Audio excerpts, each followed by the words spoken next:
وہ کسی ڈاکٹر کے پاس دوائی لینے کے لیے جائے، ڈاکٹر اس کو ٹیکا بھی لگائے، اس کو کوئی 20-25 گولیاں بھی دے، 3-4 دن وہ گولیاں کھانے کے بعد جب وہ ٹھیک ہو جائے تو کیا یہ ڈاکٹر کی کرامت کہیں گے اس کو؟ جس میں اسباب ظاہر ہوں گے اس کو کرامت نہیں کہیں گے۔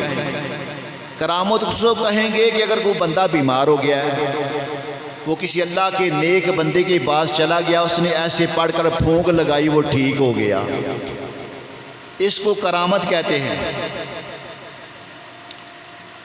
حضرت بی بی مریم سلام اللہ علیہا، آپ کے عیسیٰ علیہ السلام کی جلوہ گری ہونے والی ہے، تو آپ نا بھوک لگی ہوئی ہے، پریشانی کے عالم میں ایک سوکھا کھجور کا تنا اس کے ساتھ ٹیک لگا کر بیٹھ گئی۔ اب میں قرآن سے یہ بتا رہا ہوں کہ اللہ پاک نے اپنے اولیاء کو کتنے شان اور مقام عطا فرمایا ہے۔ کہ حضرت مریم سلام اللہ علیہا وہ بھی اللہ کی ولیہ تھی نا، نبی کی بے شک وہ والدہ تھی، تو اللہ پاک نے جب اپنی ولیہ کا ارادہ بانپا کہ میری ولیہ کو بڑی بھوک لگی ہوئی ہے، اللہ پاک نے قرآن پاک میں فرمایا وَهُزِّي إِلَيْكِ بِجِذْعِ النَّخْلَةِ تُسَاقِطْ إِلَيْكَ رُطَبًا جَنِيًّا، اے میری بندی اپنے ہاتھ سے اس کھجور کا جو سوکھا ہوا تنا ہے نا، اس کی ٹہنی کو پکڑ کر ہلانا تیرا کام ہے، اس کھجور کے سوکھے ہوئے تنے سے پکا ہوا پھل عطا کرنا میں رب العالمین کا کام ہے۔ یا اللہ ہم سوال کرتے ہیں، جب تو اپنی بندی کو رزق عطا فرمانا چاہتا ہے اور رزق تو ہی عطا فرماتا ہے، اس میں کوئی شک نہیں ہے، تو ویسے بھی اس کو رزق عطا فرما سکتا تھا، پکا ہوا پھل عطا فرما سکتا تھا۔ یہ کہنے کی کیا ضرورت کہ اے میری بندی اپنے ہاتھ سے اس کھجور کی ٹہنی کو ہلا اور پھر میں تجھے پکا ہوا پھل عطا کروں گا؟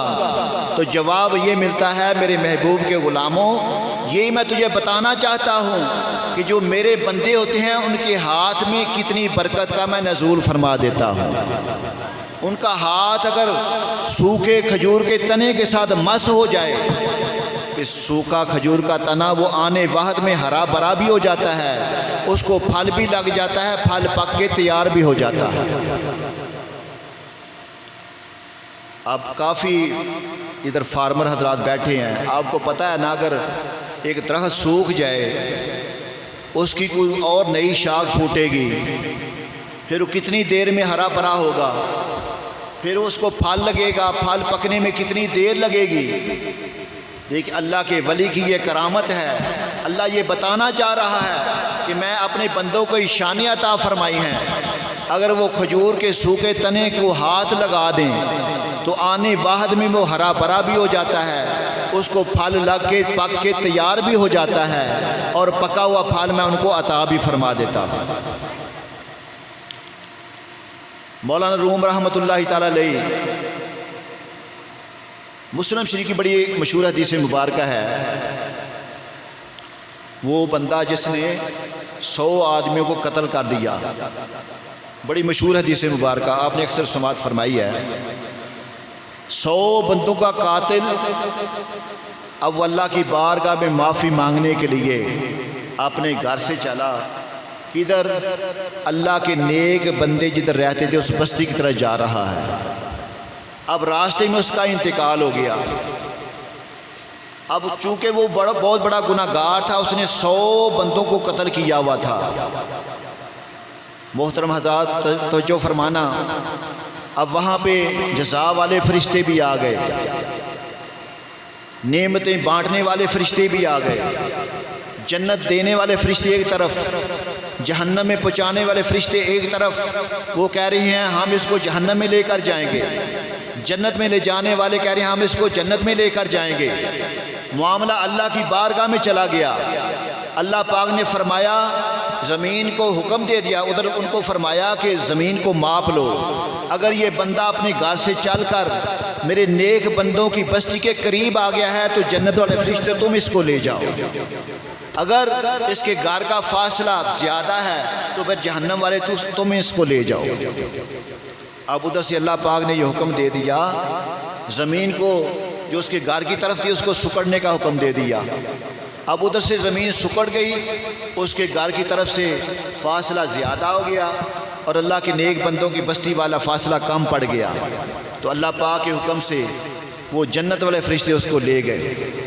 تو اب ہم اللہ کی بارگاہ میں سوال کرتے ہیں، یا اللہ اگر تو معافی دینا چاہتا تو خود بھی معاف کر سکتا تھا، یہ اتنا معاملہ پیدا کرنے کی وجہ کیا ہے؟ اللہ پاک جواب دیتا ہے کہ محبوب کے غلاموں، میں تمہیں یہ بتانا چاہتا ہوں کہ جہاں پہ میرے نیک بندے رہتے ہیں اس بستی کا مقام و شان کیا ہے۔ نعرہ تکبیر، نعرہ رسالت، نعرہ تحقیق، نعرہ حیدری۔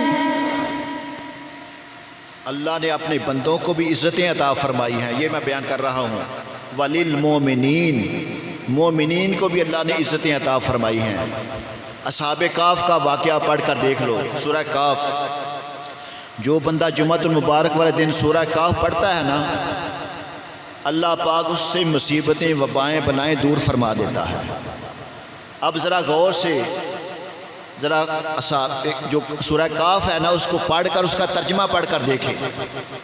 وہ جو صحابہ کہف اس غار میں لیٹے ہوئے ہیں نا، وہ 1-2 دن نہیں سوئے بلکہ 300 سال سے زیادہ عرصہ وہ غار میں سوئے رہے ہیں، اللہ کے نیک بندے۔ اب اللہ پاک ان کی شان کیا بیان فرما رہا ہے؟ اللہ فرما رہا ہے، سورج کو حکم ارشاد فرما رہا ہے، سورج اس غار میں میرے نیک بندے سوئے ہوئے ہیں، جب غار کے دانے سے گزرنا تو کروٹ بدل کے گزر جانا، کہیں پہ تیری دھوپ کی وجہ سے ان میرے نیک بندوں کو تکلیف نہ پہنچے۔ اور ادھر اللہ یہ اعلان فرما رہا ہے، وَنُقَلِّبُهُمْ ذَاتَ الْيَمِينِ وَذَاتَ الشِّمَالِ۔ اللہ فرما رہا ہے جو میرے نیک بندے اس غار میں آرام کر رہے ہیں، اللہ فرما رہا ہے ہم اس کی دائیں بائیں کروٹیں ہم خود بدلتے ہیں۔ اللہ پاک نے کتنی شان عطا فرمائی، جو اللہ کے نیک بندے وہ غار میں آرام کر رہے ہیں، اللہ پاک نے ایک تو سورج کو حکم دے دیا، وہ 1-2 دن کی بات نہیں، 300 سال سے زیادہ کا عرصہ سورج جب غار کے دانے سے گزرتا ہے تو اپنی کروٹ بدل کے گزرتا ہے، وہاں اپنی روشنی نہیں پہنچنے دیتا۔ اور اللہ فرما رہا ہے کہ اس کی جو کروٹیں ہیں نا وہ کبھی دائیں طرف کبھی بائیں طرف وہ ہم خود بدلتے ہیں۔ حضرات محترم، اللہ پاک نے بنی اسرائیل کے اولیاء کو بھی بڑی شان عطا فرمائی ہے، عزت عطا فرمائی ہے، اور سب سے بڑھ کر تیرے میرے آقا جناب محمد مصطفیٰ صلی اللہ علیہ وآلہ وسلم کے غلاموں کو اللہ پاک نے بڑھ کر شان عطا فرمائی ہے۔ کبھی اللہ اپنی نسبت اولیاء کرام کے ساتھ کرتا ہے، کبھی فرما رہا ہے اللہ ولی الذین آمنوا، اللہ مومنوں کا ولی ہے، اور کسی جگہ پہ فرما رہا ہے الا ان اولیاء اللہ لا خوف علیہم ولا هم یحزنون، خبردار جو اللہ کے ولی ہے نا ان کو نہ کوئی خوف ہے نہ کوئی غم ہے۔ ہم اللہ سے سوال کرتے ہیں، یا اللہ اگر ہم تیرا قرب حاصل کرنا چاہیں، بات سمجھ آ رہی ہے نا بھائی؟ تو جو فرمانا، اگر ہم یہ سوال کریں، یا اللہ ہم اگر تیرا قرب حاصل کرنا چاہیں تو اس کا طریقہ کیا ہے؟